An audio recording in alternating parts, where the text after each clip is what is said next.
Welcome back to the reality, guys. I'm your host, Brian, and today I'm talking Below Deck Mediterranean. This is season 9, episode 1. So, this is the premiere of the new season.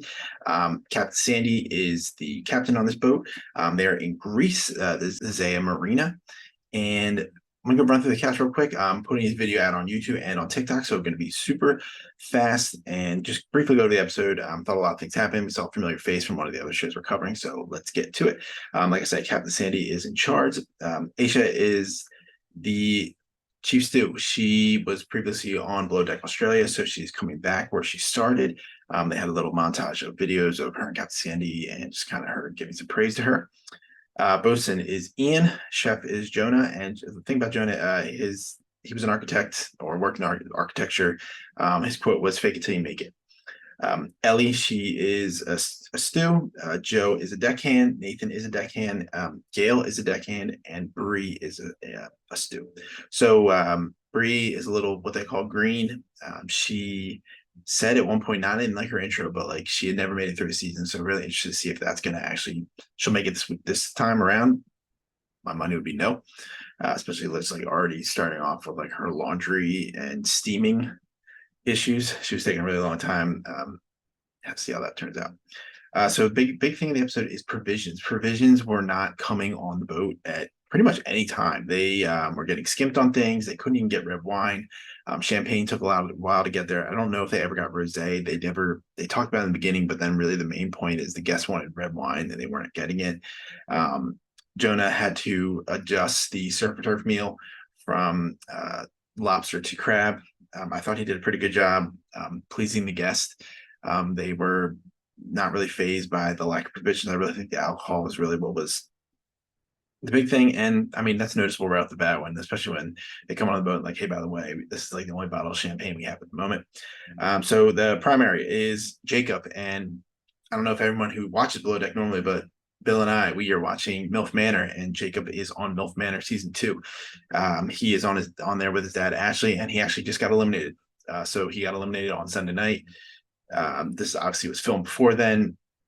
I don't know how he's affording it unless his dad's paying for it, because his dad was like a pretty famous rugby player over in the UK.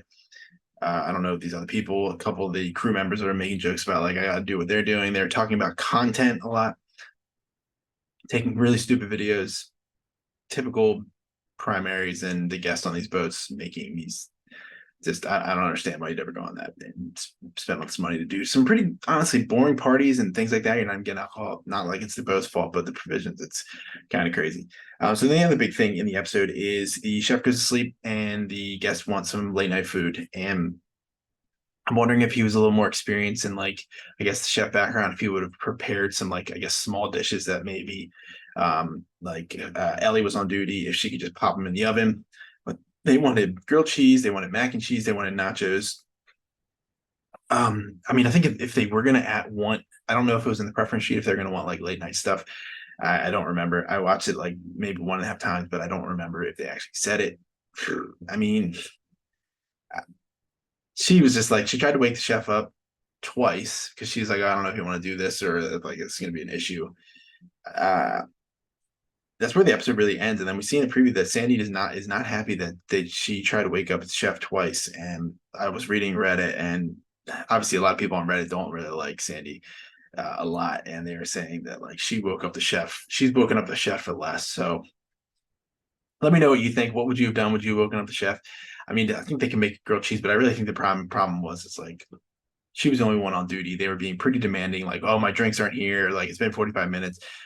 Gail is trying to get the hot tub set up. I think one of the only girls on the guest was like, why can't she go down and cook? So, I mean, it's just, do the guests ever look good on the show? I don't know.